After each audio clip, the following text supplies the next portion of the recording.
Hello everyone, this is Westside Luigi, and today I'll be playing Grav. This is a game that I actually made with my friend. We've been doing it as a summer job. We've been making Android and iOS games, and this is our first one. We were actually done 2 weeks ago, but we had to put up with a lot of BS from Apple, so it just released a few days ago, and this is a video that is basically a shameless promotion of it. Hope that doesn't bother anyone, and without further ado, I'm going to start with the campaign. So Grav is a physics puzzler. Basically you use the orbit of planets to reach your goal. It's always that glowing little soccer ball, golf ball deal. And the only thing you can do is press a button. For mobile games you touch the screen. For a PC, which I'm playing right now, use the space bar. And all that does is increase your speed, or actually you can decrease your speed depending on the situation. But in most cases you're thrusting forward. And you aim and maneuver just through the orbit of planets. It's a quick tutorial, but there's not much to be said for that. It's basically just a few screens at the beginning of the game that give you some advice on how to play. In my experience watching people play this game, they usually ignore them, but they are quite useful, and the skills that they teach you are usually pretty intuitive and people pick them up anyway, like kind of what I just did there, adjusting your trajectory slightly to get down to your goal. You know, I've raced through this game a couple times, but this level still gives me some trouble. Unity 3D, it's an excellent integrated development environment. We had a prototype for this game in like one night, and we were able to show it off to some of our classmates, and from there it evolved quite a bit, but just the sheer amount of prototypes you can spit out so quickly is just a huge strength of Unity. I recommend it to anyone who wants to just get a game assembled quickly. In terms of costs, it really was just our time. We had to buy a $100 license for the App Store, a $25 license to publish on Google Play. Other than that, it's really just our time, 2 weeks of our time, working full time. Unity 3D offered 2 licenses for iOS and Android, both of which are now free, but at the time we paid $500 for. Still not sure on if we're going to get our money back completely or if we're going to get Unity Store credit, but for anyone starting out now, those licenses would be free, which is just fantastic, because there are pro versions of the licenses that'll give you more tools, but for a game as simple as this, we really didn't need them. And that was the end of the first world. We've got technically four worlds in this game. The last one is a boss battle, if you can believe this game would have that, but hopefully I can get there pretty quickly and you guys can see that.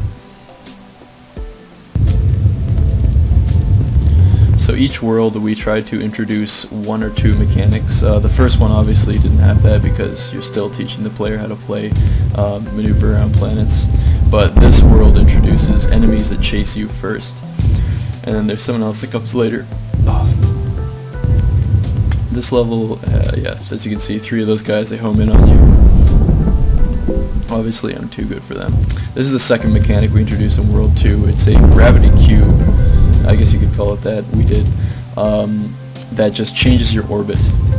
So if you're going clockwise and you hit it, you'll begin to go counterclockwise. And in the following levels you'll see how that's pretty useful and vital to completing the levels. So as you can see right now, I can't, in my counterclockwise rotation, I can't possibly get to that goal. But if I go around here and I hit the cube, now I'm able to go all the way around.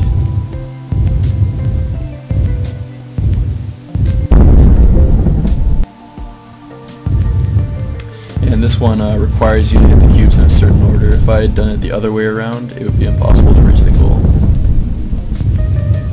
We do call this game a physics puzzle game, but there's only a few levels that are really so much puzzles.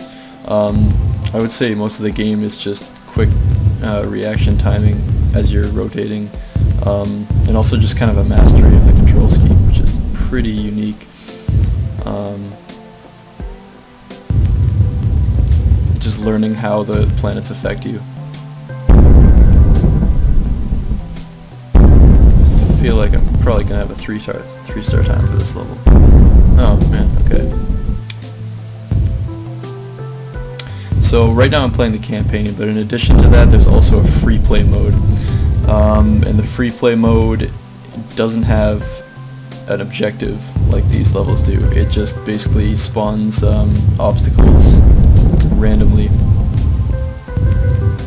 and gives you a score, and you also pick up multipliers to increase your score quicker. And you're basically just trying to compete against yourself for the best possible score. I've personally got 2.2 million. I've never seen anyone else get close to that. So if you ever do check this game out, I'd be interested to hear how well you can do at free play.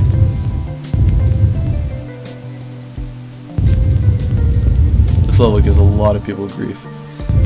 One thing that was super important in the development of this game was playtesting, because, like I said before, this is a mechanic that you haven't likely seen before, and it takes a while to get used to, and it's very difficult to teach people.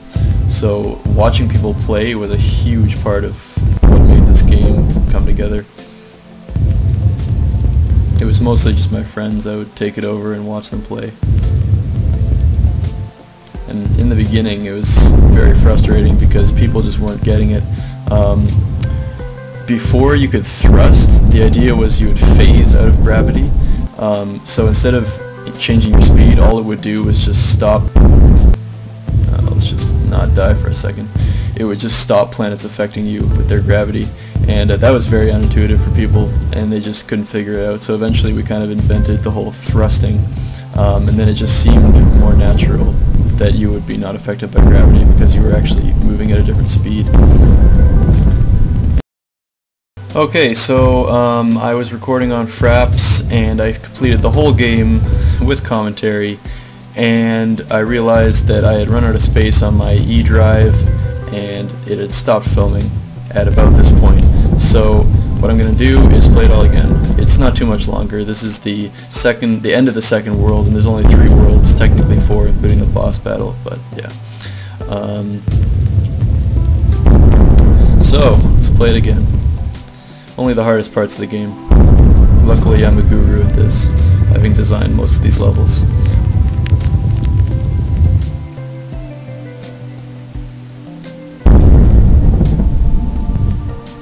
I really wish Fraps would kind of tell you, give you some sort of notification when it does that, because that's a little bit frustrating.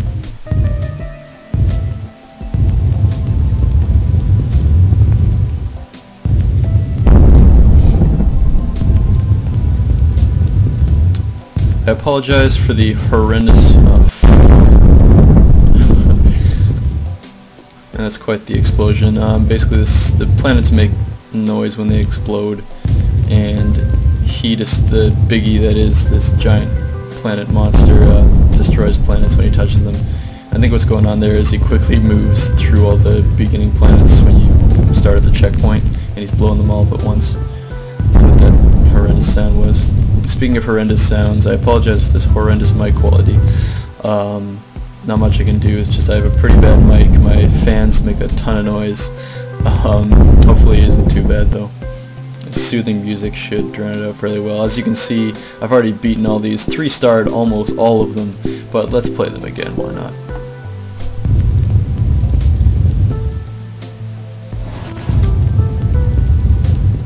In fact, okay, so I was about to say we should skip to the final boss, but that's not very fun. So the 2 mechanics for this world, well, the first one is these exploding planets, and you'll see the second one in the next level. Hopefully I don't die here. This level is one of the harder ones in the entire game, but I'm just making it look easy.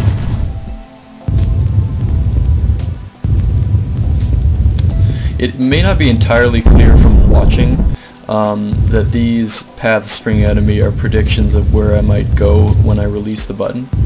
Not where I might go, where I will go. That isn't... I've gotten a few comments from people saying that that is not obvious from watching the game. It certainly is from playing it. I don't get many people asking what the lines are when they're playing the game.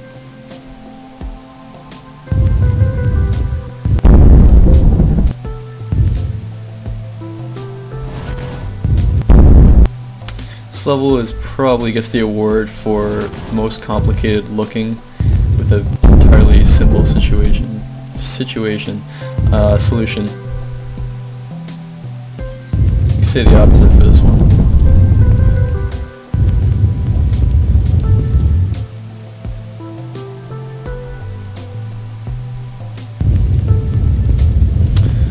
This isn't one of my favorite levels because it combines the mechanic from World 2 with the rotating planets from World 3. Of course, I'm referring to these all as worlds, but they're actually, in a last minute change, we renamed them galaxies: Alpha, Beta, Gamma, Delta. Just because worlds didn't really make sense, as there are several worlds in each level, those being the planets.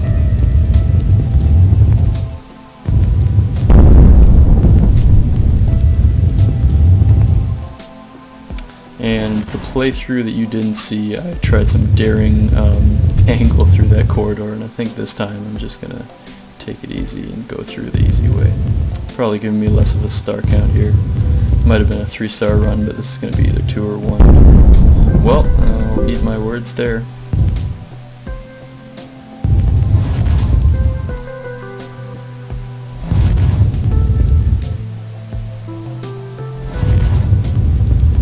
Oof, that was close.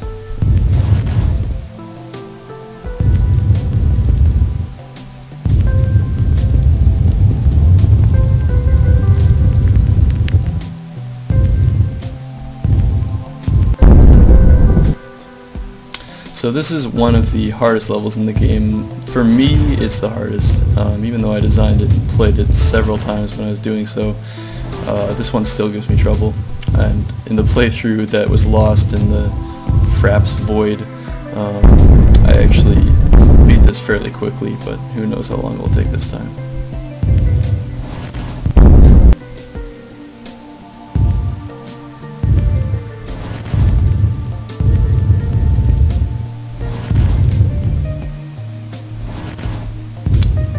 I mean, each part of this level is just extremely frustrating. First you gotta weave through those 2 planets, suns I should say. Second, you gotta get the perfect angle on that damn cube. And then lastly, you have to hit that only rotating goal in the game.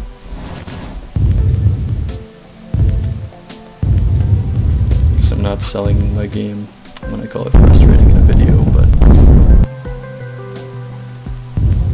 for the most part, people who have played this game really enjoy it. The difficulty curve is one of the things that I'm most proud of. You really get a nice peaking curve where you get through a few levels until you find your next challenge, which is greater than your last big challenge. Now let's see if I can do this here. Oh. Alright, I might fast forward until I beat the level because watching me try and fail over and over is kind of boring.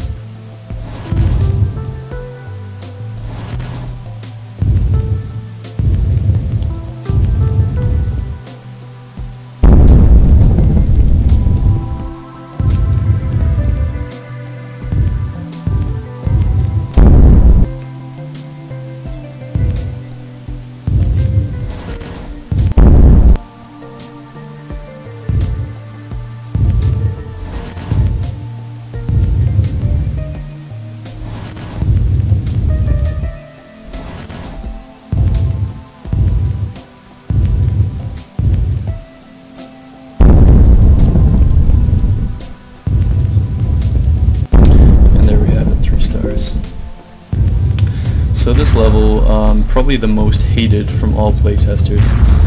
Most of them found it the most difficult. For some reason I don't.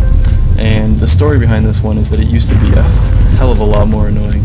The laser used to look a lot different, not as nearly as pretty, and it used to make a horrible, loud laser noise. It didn't really even sound like a laser, it was just almost like the noise of pure frustration.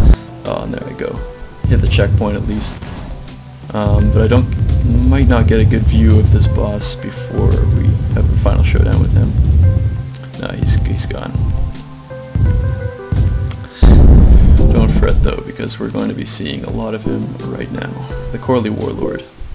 The story behind this guy is, as I mentioned before, playtesting was a huge part of this game. So when we had the game in a near finished state, I invited a lot of my friends over, made a race. and whoever beat the game first got the rights to name this guy. So it ended up being my friend Stephen Corlett, and his nickname is Corley Worley, so this boss was named the Corley Warlord in his honor. Last time I beat this very quickly, I think first try even. This time, we'll see. If it isn't obvious, these little cubes shoot out a missile when you hit them, and what I'm trying to do is hit the guy with the missiles.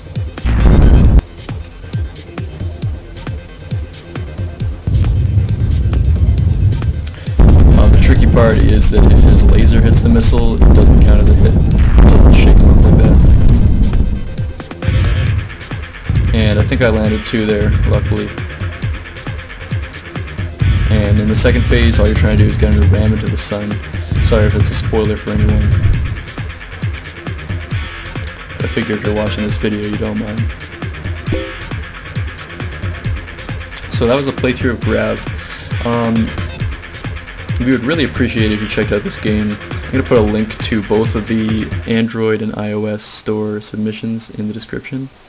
I'll put a link to the official trailer in the video description as well. You'll probably be seeing footage that you just saw in this video, but hell, it's a pretty sweet trailer.